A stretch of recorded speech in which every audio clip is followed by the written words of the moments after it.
met before, my name is Louie Coulis. I'm presenting tonight's talk on the age of do-harm medicine. For those who've been here before and been to some of these talks, we've been doing these talks at this office for almost a year and a half now. And the point of the talks has been to bring in experts in the field of various disciplines of cardiovascular care to kind of update us in terms of where we're at with the treatment of various disease processes, latest technology, latest medications, latest thoughts on cardiology and where we're at today. But what I wanted to do today was to just take and kind of deviate a little bit from the typical cardiology talk and talk a little bit about what I think is happening in our society today that we're not even really paying attention to very well. Part of the reason why I decided to do this talk with this subject is because of two sort of, as you can call them, aha moments in my life. Sometimes I think God or life has a way of sort of tapping us on our shoulders as we go along, and we have to sort of stop and reflect where we're at and kind of put things together and kind of reflect on where we're going. The first event was happens to deal with my daughter. You know, years ago, my daughter decided. Years ago, my daughter decided that she wanted to go to medical school, and so while she was in high school, she announced to me that she wanted to go to medical school, and her hero was this guy here. She was in love with the TV program House. We watched all the episodes, would come and tell me of the latest disease that Greg House had diagnosed. And you know, and for those who don't know the TV show, Greg House is this guy who's this crazy physician who's this, sort of like to call him the evil genius who sort of figures everything out that every other doctor has messed up. He's a drug addict. He says what he wants, does what he wants, and it's sort of the whole character here. So she said, Dad, I want to be a doctor, and she liked Greg House. And so I thought, oh, that's kind of funny, and I kind of just ignored it. But she kept bringing it up. She kept saying to me, Dad, I want to be a physician. I really like the profession. And instead of being a dad who's like, way to go, somebody's going to follow in my footsteps, I sort of said in a half-hearted smile, that's nice to hear, but I was concerned. And my concern was because of where the profession is going and what was the future going to be like if she went on to pursue becoming a physician. So fast forward to about a year ago, and my daughter now graduates from college. Thank God one has graduated from college. And so she's still pursuing her dreams to go to medical school. And in fact, we just got back from Boston, where I drove 17 hours with a U-Haul to take her out to Boston and move her into an apartment where she's now attending Tufts University and is pursuing going to medical school. And so I thought, here we are, she wants to fulfill her dream, she's moving forward. But as I came back and I was driving, I thought to myself, and as I looked at what's happening in our society today, I kept asking myself, what's life going to be for her when she becomes a physician? I've already witnessed so many changes within my profession currently. I'm having to deal with iPads and iPhones and computers at my exam room, to the point I'm more focused at times on the goofy computer than I am in listening, unfortunately, to what people have to tell me. Because now we're data-driven, and we have to report the data, and there's got to be outcomes, and we've got to justify everything we do. And so the medical profession has changed dramatically, at least for an older guy like me, who, thank God I took typing in high school, because if I hadn't learned how to type, I'd be out of luck. It was probably the most important class I took in high school. But the young folks today, they get it. They get the technology, they understand it. But I thought to myself, what's the patient-doctor relationship going to be like in the future? And so, while I dropped my daughter off, and off she goes to the big city to learn and to study, I thought to myself, what's life going to be like for her as a physician? Now the second thing happened to me, and this happened this past summer, a life-changing event. And the story is about my dad. My dad is a story, my father is like the story of many immigrants that came to the U.S. He came here from a little village in Greece when he was 13 years old. His parents were farmers. They stuck him on a boat, sent him to see some relatives. He was 2 weeks on the ship coming over, and he entered into the port of Boston. Like most immigrants, he had his name changed to fit the American culture, and he subsequently was raised by his relatives initially in Boston, but then wound up going to southern Indiana. My dad then, there's some interesting pictures which if I had I would share with you, but you know, being a 13 or 14-year-old guy in the first grade trying to learn English was quite a task for my dad. Needless to say, by the time my dad even got to be in his early, or the high school age at that time, he was drafted into World War II. He said he wasn't quite understanding how the whole thing worked, but the next thing he knew, he was in the U.S. Navy, and he was serving his new adopted country. So he goes through World War II, and again, not quite understanding the process, war is over, thinks he's done, but he doesn't go to get discharged. He subsequently gets brought back in, and then he has to serve in the Korean War, so he stays in the Navy and serves in the Korean War. My dad said, I got smart the second time, I got out. So at that point, my father goes on, gets married. My mom raises 2 sons, becomes a lawyer, gets the GI Bill, goes to Indiana University, becomes an attorney, and winds up having this story of success that we see so many of the immigrants in our lives, you know, growing up, and I'm sure every one of you in your family has very similar stories to this. About 10 years ago, my parents have since moved to Florida. My dad's now in his early 80s, and his health is deteriorating. My father's developed advanced glaucoma, and to the point where he's basically legally blind, and he's losing his hearing. So it's very tough for my dad to get around. And he was determined, like most folks, that he wasn't going to use a cane, he wasn't going to use a walker, he'd be damned if anybody was going to help him, he was going to move forward. So my father learned and memorized the layout of the house because he really couldn't see. So he's getting around. So for whatever reason, my father decides to go outside, misses a step, you know what happens, he falls, and guess what he does? He breaks a hip. Yeah. So here we go, he goes to surgery, winds up surviving surgery, and goes to a rehab facility. Now mind you, my parents are living in Florida, my brother is in Chicago, and of course I'm living up here. So now starts the trips back and forth to Florida. I got to be with my dad while he was in the rehab facility, and I firsthand witnessed for myself what actually happens in these rehab facilities. It's tough.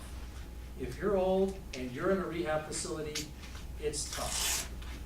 It's very difficult to get people to help you while you're there. Not to say that people are bad, it's just that they're overwhelmed, the system doesn't work very well. And so by the grace of God and the fact that my mother was there, my brother was there, and I was there, we were able to get my dad through rehab and safely got him home. Over the subsequent years, as life goes on, my dad continues to deteriorate in health. He again starts to lose hearing, he has a little dementia. And so it's struggling now, my dad's having more difficulty walking around the house. And so he goes from being independent walking to using a cane, to then requiring a walker to get around the house. And as he got weaker as time went on, he basically required a wheelchair to be helped around the house. So again, the family constantly going from wherever we're at, to fly to Florida to help as best as we could, getting home health. But what I witnessed is the suffering that my dad went through during his latter years of life. But what was rewarding, if you can see rewarding in suffering, is the fact that the family shared in the suffering. We were all part of it on some level. We all felt on some level his pain. We felt the fact that he couldn't communicate very well because he couldn't see. And so it was hard for him to know what was going on. So again, his health declined, and finally my father passed away on May the 14th of this year. So the patriarch of our family was now gone. So 2 life events that hit me that said, wow, what's the value of life? And what's the future going to be like for our children, for our grandchildren? Where are we going as a society? So as I got back, and as time goes on here this summer, there was a great article in the Associated Press about a young lady named Betsy Davis. She's a 41-year-old lady who was diagnosed with ALS, or what's commonly called Lou Gehrig's disease. ALS is a motor neuron disease. For those who don't know, it's called amyotrophic lateral sclerosis. And basically, you lose function of your body over time. Progressively loss of limb function. People can have difficulty speaking, breathing, swallowing. And so it's a progressive disease. And this woman decided that she, at the age of 41 with ALS, she was done living. And so she lives in California, And she called all her friends together, and she said, we're going to have a party. And at the end of this party, I'm going to commit suicide. And so she called her friends together, and during the weekend, all her friends from all over came, and they decided that they were going to share this last time with her. And at the end of the whole party, after her friends had left, a physician came in, administered a cocktail to her of lethal medications, and she subsequently passed away. When I read this article, I was just struck. I said, wait a minute, how does this even happen? When did this even happen in our country that we could do something like this? I must have missed somewhere, some article somewhere. How long has this been going on? And it was just after the death of my father that it kind of made me, I was trying to reconcile all this together. And I thought to myself two things. I said, number one, where was she at mentally to make this decision? How does one arrive at a decision like this? Not to judge her, but just simply to try to understand where does she get, how do you get to that place? And the second thing that really bugged me was the physician. The physician who came in and administered this cocktail. And I thought to myself, could I do something like that? If asked to do something like that, could I do it? And what's the mindset of the physicians who come in and can administer something like this? And in fact, if you go back and you look at her friend who came in, he said, the gentleman who came in was a cinematographer, and he said the idea was to go and spend a beautiful weekend that culminates in their suicide. This is not a normal thing, not a normal everyday occurrence.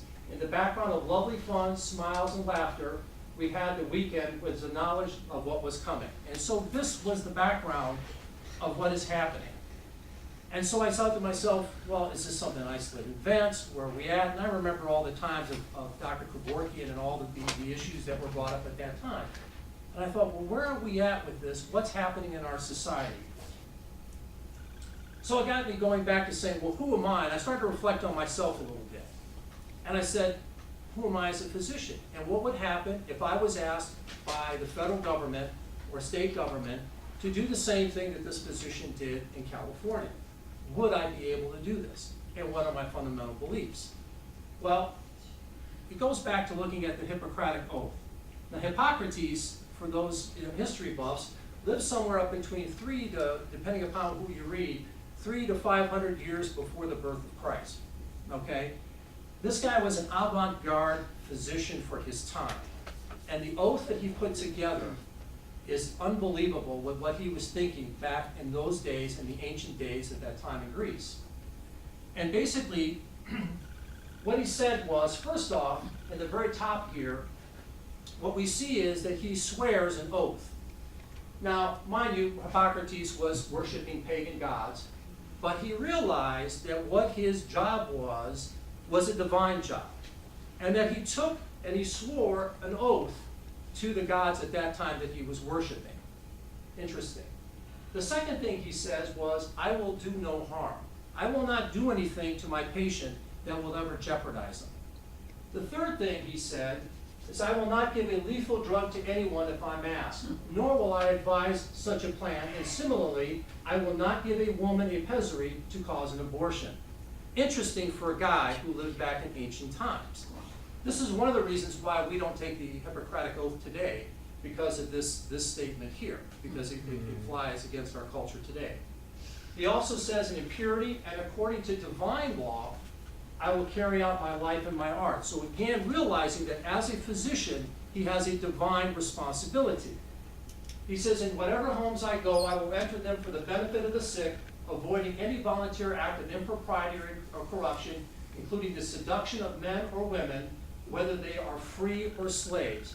So Hippocrates says, number one, I got a professional code, professional way I'm going to behave. And number two, I'm going to administer health care. It doesn't matter whether you're a free man or a slave, economic status doesn't matter. I'm going to take care of you. He goes on to say, we ought not to be spoken of outside. I will keep secret as considering all things to be in private. There's the forerunner of today's HIPAA laws that we have today as a federal law. Finally, so long as I maintain the oath faithfully and without corruption, may it be granted to me to partake of life fully, and the practice of my art, gaining the respect of all men for all time. However, should I transgress this oath and violate it, may the opposite be my fate.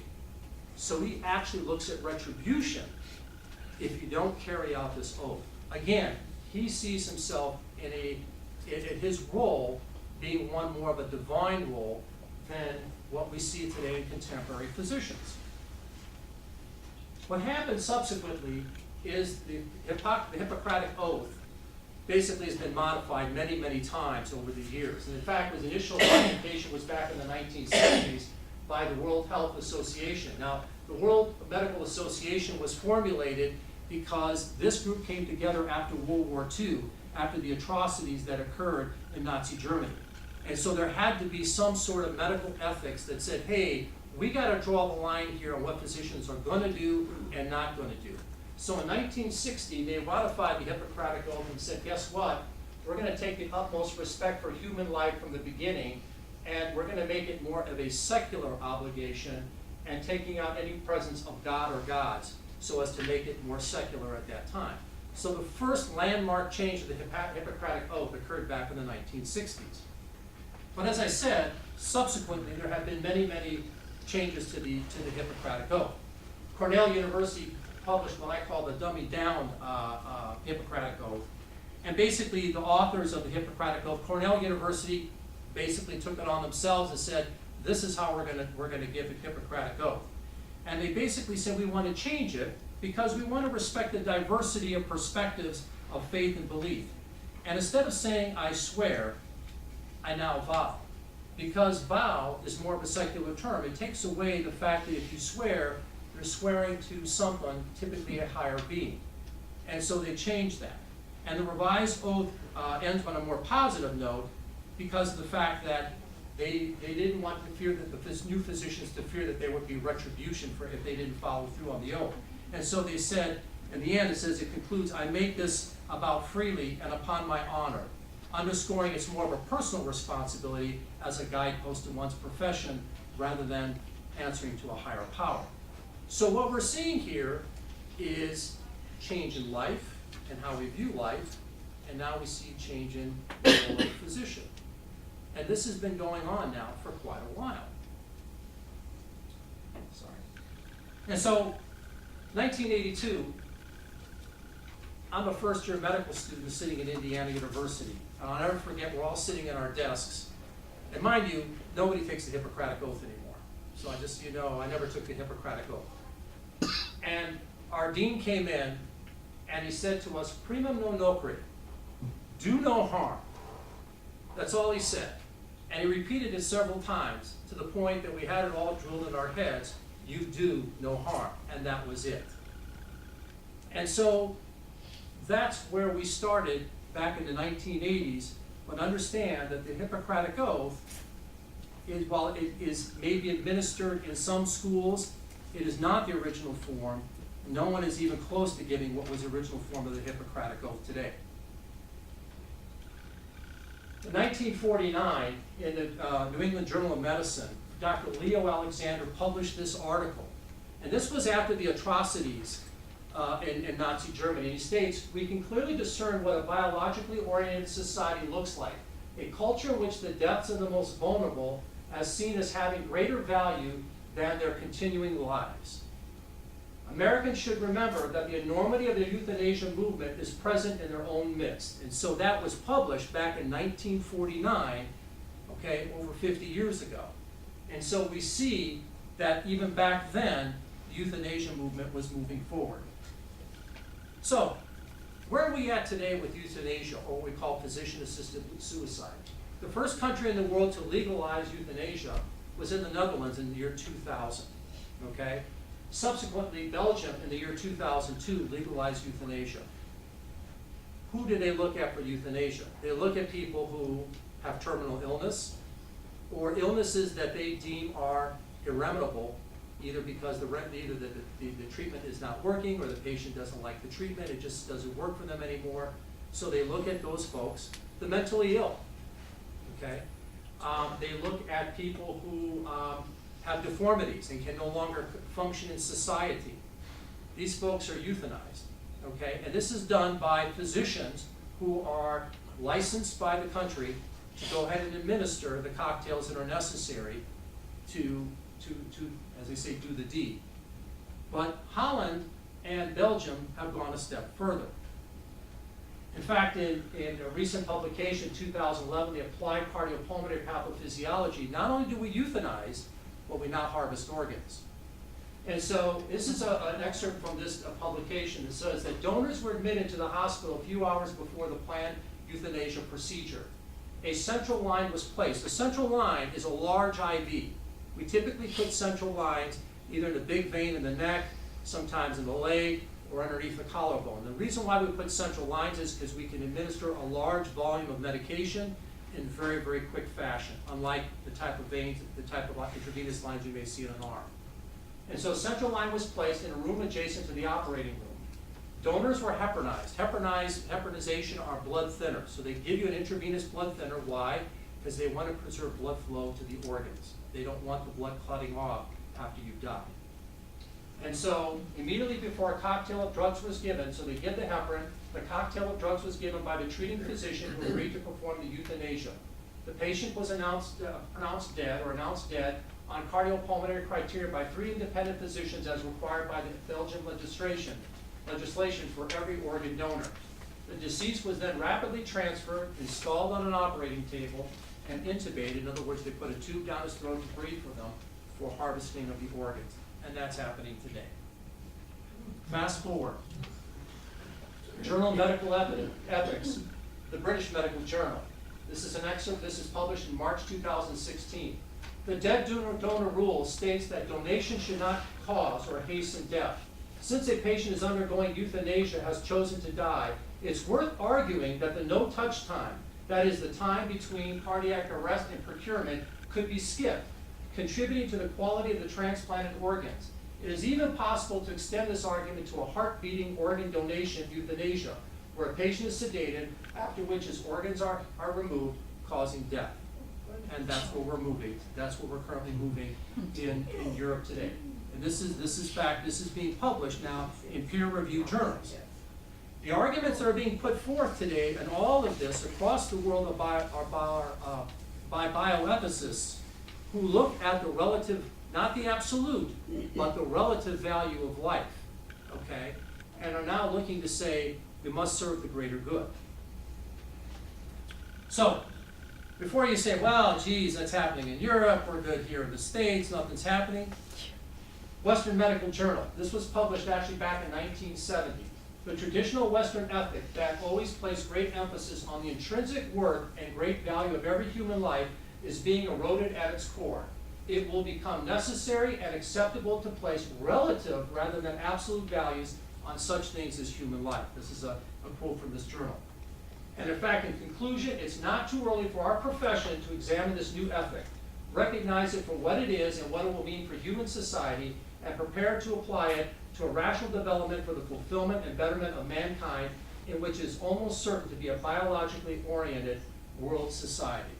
And so what we're going to find is we're going to become reduced to biological beings whose relative value will be judged according to how well you can contribute to society.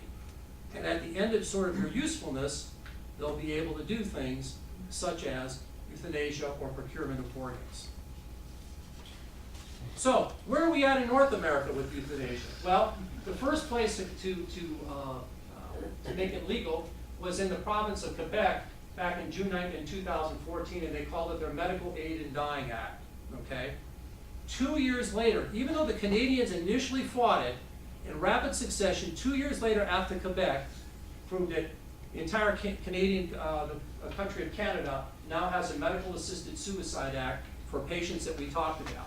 We talked about patients who are terminally ill, who have quote unquote irreparable or irremediable illnesses, who are mentally ill, who have various deformities. So this is now legal in Canada. In the US, Oregon was the first state to legalize state-assisted suicide in the 1994 Act. Now, interestingly, there was a famous case in Oregon, as you know, state healthcare is very regulated by the state. And as all states do, we have what's called Medicaid. Medicaid is for folks who simply can't afford any insurance.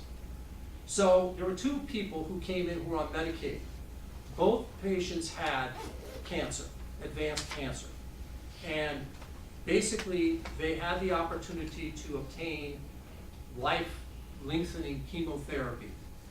And the doctor in Oregon was ready to prescribe this, to begin these therapies. The state stepped in and said, no, we're not going to pay for this. But we will pay for your state-assisted suicide. Okay? And that's a famous case. I can certainly get you the data on that. Subsequent to Oregon comes Washington in 2008, Vermont in 2013, and most recently now California. Montana has been considering it for a while. There's some their state Supreme Court has got some issues with it. New Mexico is looking at it as well.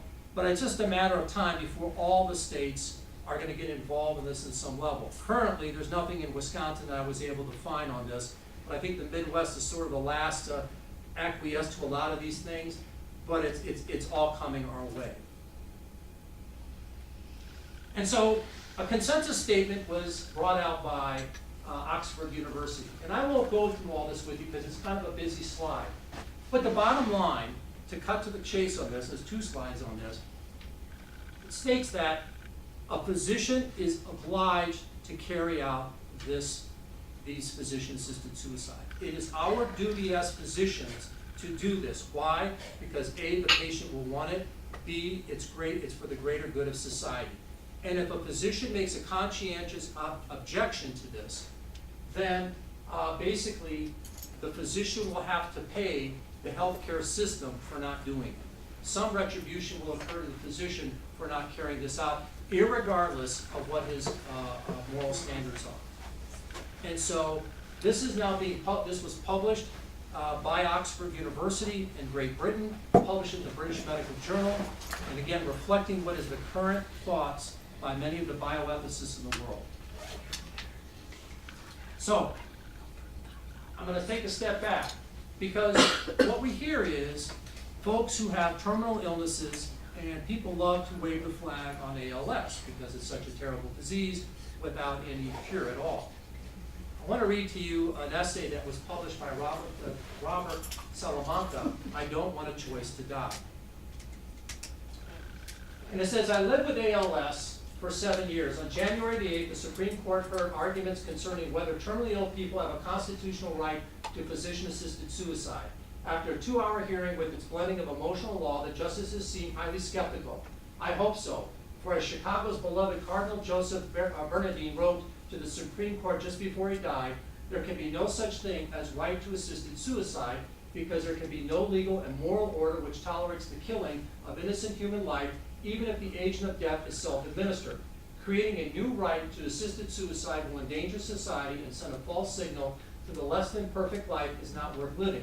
Euthanasia advocates believe that they are doing people like me a favor. They are not. There are negative emotions towards the terminally ill and disabled generated by their advocacy is actually at the expense of the dying and their families and friends. We often feel disheartened and without self-assurance because of the false picture of what it's like to die created by these enthusiasts who prey on the misinformed. We, the terminally ill, need exactly the opposite. To realize how important our lives are, our loved ones, friends, and indeed society need to help us feel that we are loved and appreciated unconditionally. Instead of reporting the media too often makes us feel like token presences, burdens who are better off dead. For example, on ABC Nightline, Ted Koppel, interviewing a pro-euthanasia supporter with ALS, announced that he was going to take his life at a specific date. He felt that he was obliged to do so because of his beliefs in the terminal situation of his disease. I found the act of showboating pretentious and ABC's presentation of his condition exploitive. Mr. Koppel asked him why he has not taken his life yet, and his only answer was no answer. It was obvious to me that despite what he said, the man really wanted to live. Indeed, the people around him urged him to live. He listened, he did not commit suicide, but died a peaceful and natural death with loved ones at his side. Many pro-euthanasia groups showcase people with ALS. They portray us as feeble, unintelligible, and dying by slow suffocation. This is absolutely false, and I protest their efforts vehemently. By receiving proper medical care, a terminally ill person can pass away peacefully, pain-free, and with dignity. We are not people just waiting for someone to help us end our misery.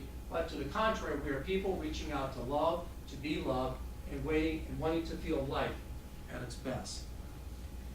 And so he goes on to talk a lot more about this, but it says, in my view, pro-euthanasia posture is a great threat to the foundation upon which all life is based, and that is hope. I exhort everyone, life is worth living, and life is worth receiving. I know I live it every day. This gentleman wound up dying a couple of years after he published this essay. So, again, technology and where we're at today is hurtling us forward at breakneck speed. In 1930, I think it was 1932, Aldous Huxley published his, you may have read this, The Brave New World, okay? And what he states here, and this is from his foreword that he republished in the 1940s in the same book, he states that science is really leading a revolutionary revolution. Be achieved not in the external world, but rather in the souls and flesh of human beings. And so basically, he described what would be human cloning, artificial wombs, genetically engineered populations. That was back in the 1930s. In 80, he thought it was going to take hundreds of years for this to occur. 80 years later, this stuff is occurring now. And so what we see recently published a magazine in June of this year, the gene machine, the CRISPR model. First off, he said that the CRISPR is this new molecule that's now been manufactured by scientists. They inject it into DNA, and this basically goes through someone's DNA and goes through every strand of DNA. It looks for basically errors in the DNA sequence. It goes through and cuts it, removes it, and then the scientists can then inject new DNA to repair the code. So as to, they're hopefully going to use it for things like cystic fibrosis, potentially HIV, and many diseases. And so it holds great promise. The problem is, who's regulating it, and how is this really ultimately going to, is how we're actually going to wind up using this in the long run. And so what the concern is that Aldous Huxley stated was that basically humanity will be an object of scientific manipulation. And in fact, he states today it seems quite possible that the horror may be upon us within a single century. And he was very prophetic in that statement.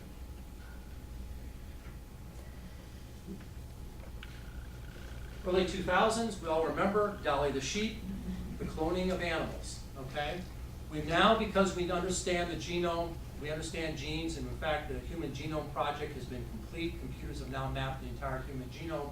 We're able to do a lot of miraculous things with DNA. And so we've now cloned a sheep. This was done in the early 2000s. They basically took two cells, cell from the nucleus of one cell and injected it into the nucleus of another cell, created the embryo, implanted it into a surrogate sheep or ewe, and then basically wound up having birthing forth what's now called Dolly the sheep. But what about human beings? Where are we at today? Well, human cloning is occurring, and the biotechnology is there. In fact, right now they're engineering sperm cells from skin cells. They're now engineering egg cells from the same process from skin cells as well. And they're now growing organs. And so they're looking at a point in time where there's going to be artificial wombs. A woman will no longer be needed to carry a baby. They'll be able to create the embryo, put it in an artificial womb, and allow it to gestate within the artificial womb. And these embryo will be tested genetically for quality. So we'll be able to select hair color, eye color, height, certain characteristics that we may want. And so at some point, like we do in all things in life, we may be consumers of our offspring.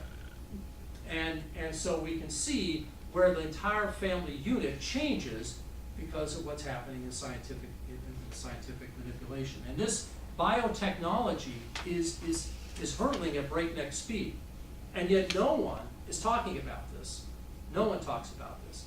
Because the question is, right now, everybody has said, well, we can grow the embryos, but we haven't gone as far as actually taking it to full term. Well, you know that's going to happen at some point. It's just a matter of time. Who's regulating this? Who's overseeing this? How's this going to work? Nobody knows. And who owns the technology? You see, the problem, the big issue is the companies that are doing this are standing to make a fortune in this type of technology. This is beyond anybody's wildest imagination in terms of how much money these companies are going to make. But with the money and the power of this, who oversees it? Is it the government? Nobody knows at this point because the technology is outracing our understanding of what's going on.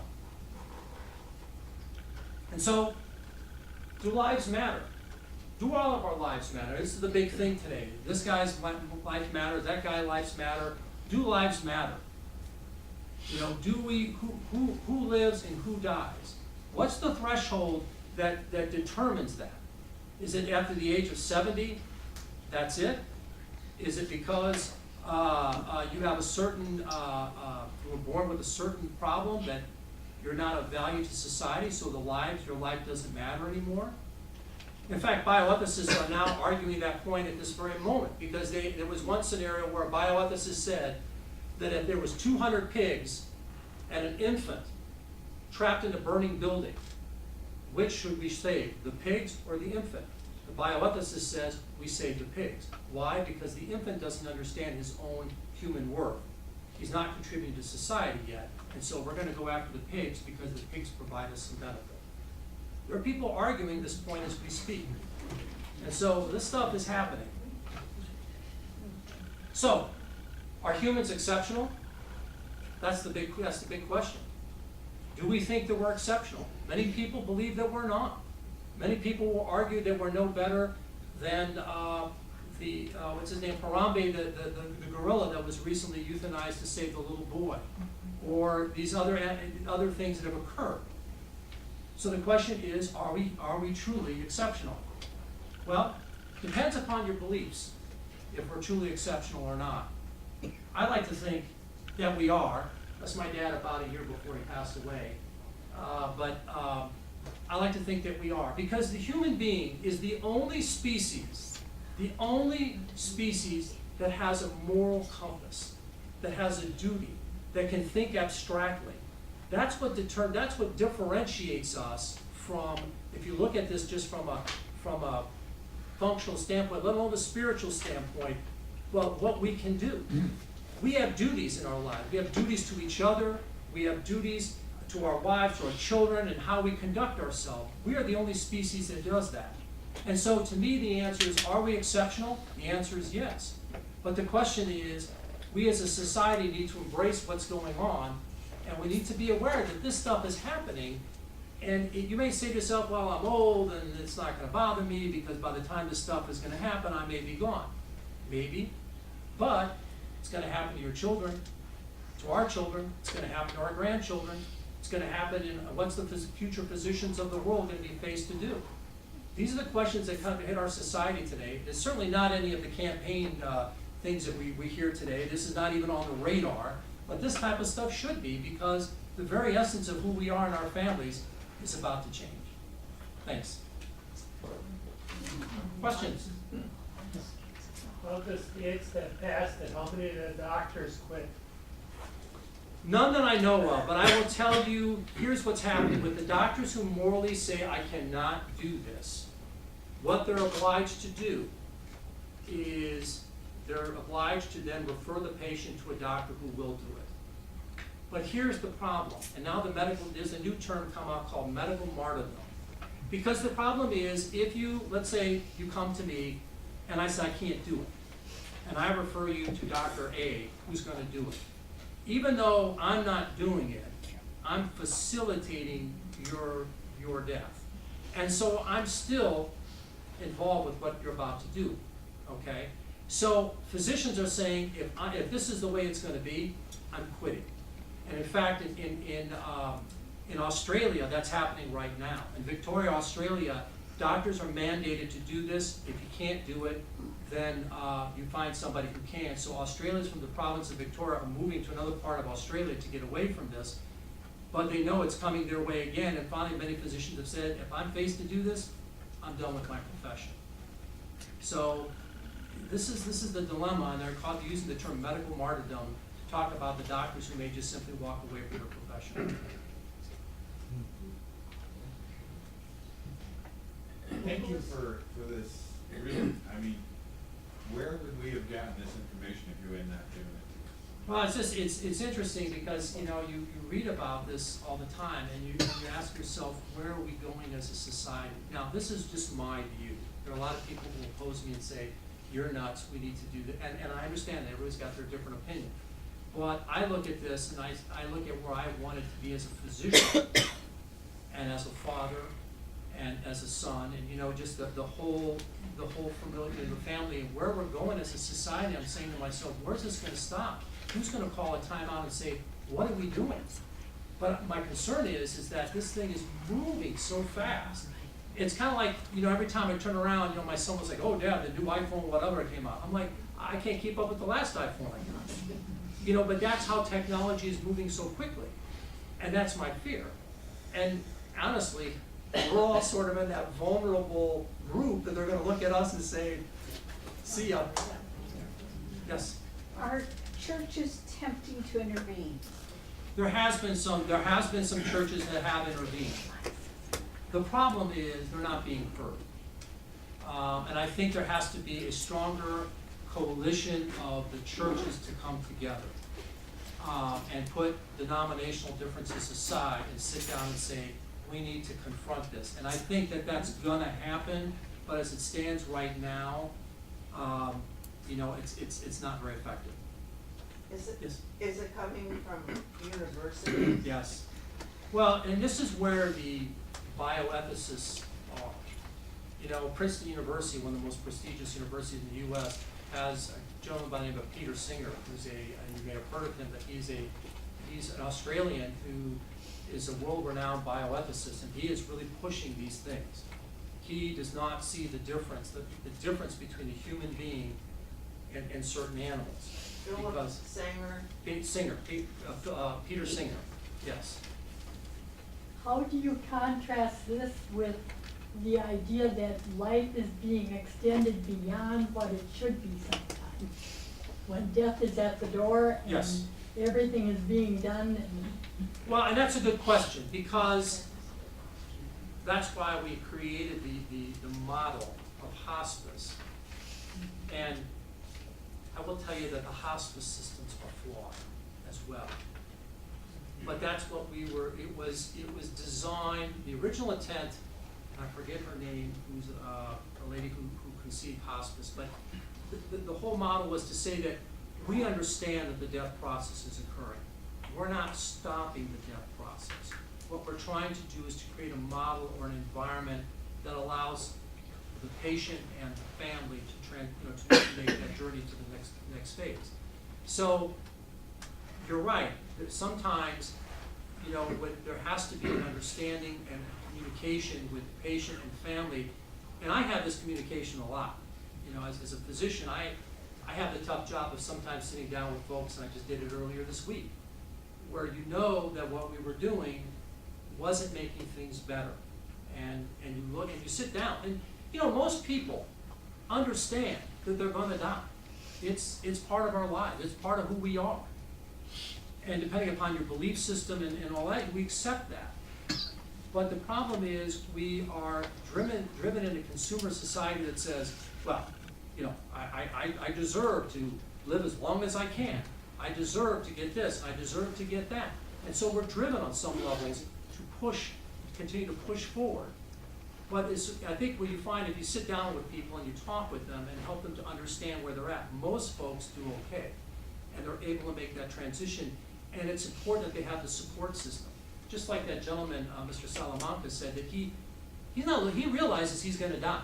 He just realizes that his life's still worth something. It's still of value. And so I think that's where people need to understand, and that's why I think the hospice system, in the way it should be done, aids in that, to try to cut some of those things off when we go a little too far. I hope that answers some of the question. Yes? How do you feel about the do not resuscitate bracelet? You know, again, it's one of those things where I look at it and I understand where someone says, I look at these things that could potentially happen to me. I don't want them. And I'm okay with that. I'm okay with someone saying to me that I'm not looking to have all these heroic things done.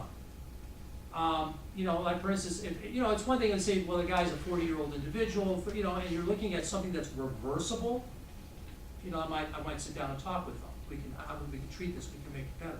And someone who comes into me in advanced stages of life with irreversible things and says to me, I'm comfortable, because think about it.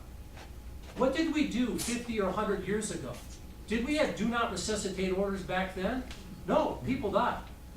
People stayed home and they died. It was part of life. And we made it part of our living. They didn't die in themselves on their own in some bed or hooked to some machine.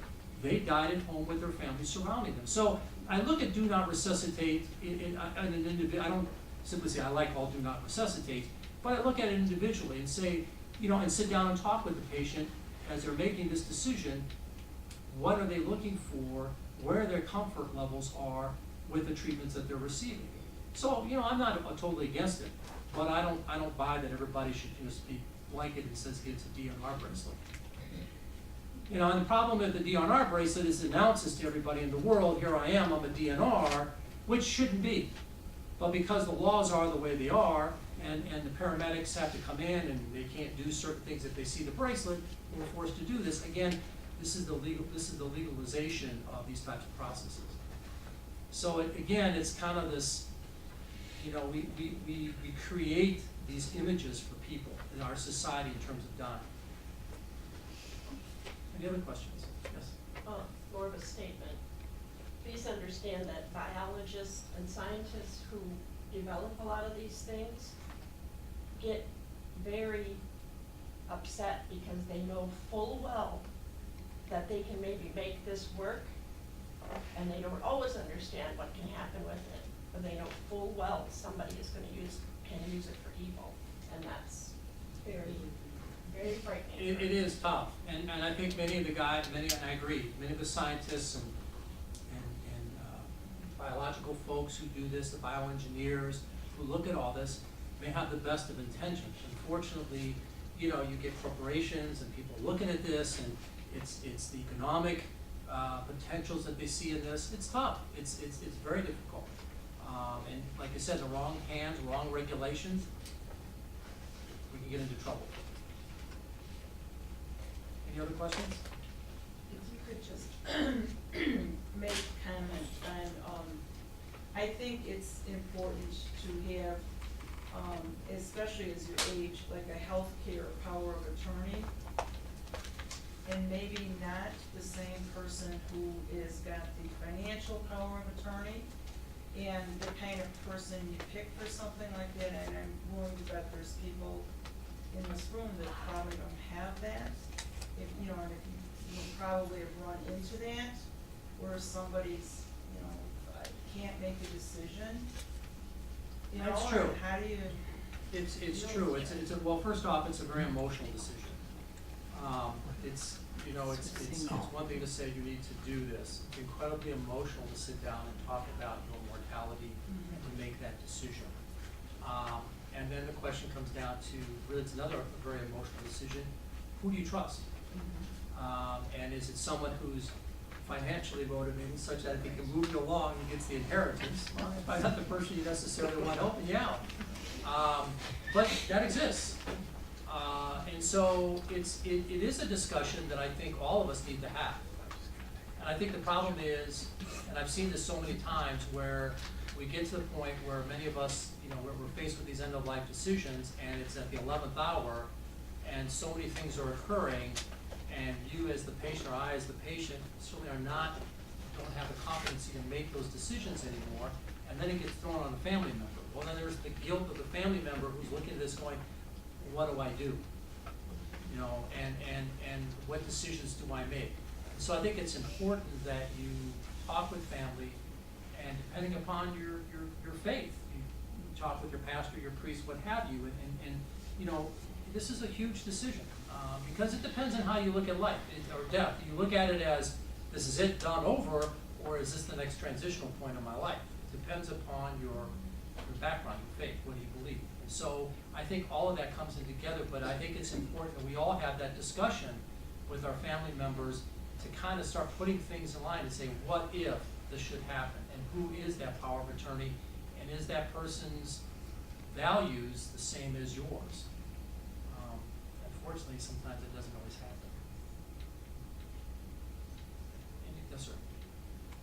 First of all, I want to compliment you on a very, very good explanation. I've Thanks. even thought of it this way. But I know there's a lot of families represented here, and if any of us would like to have additional of our family to do something like this, is that possible? Yes, in fact, I think we're recording it now, so we'll put it on the website to be able to see it. Wonderful.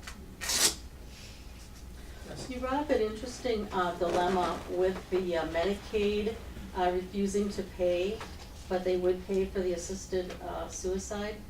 In the future, how do you see payers being the determinant factor in some of these biomedical ethical issues? Well, I think that's a wonderful question.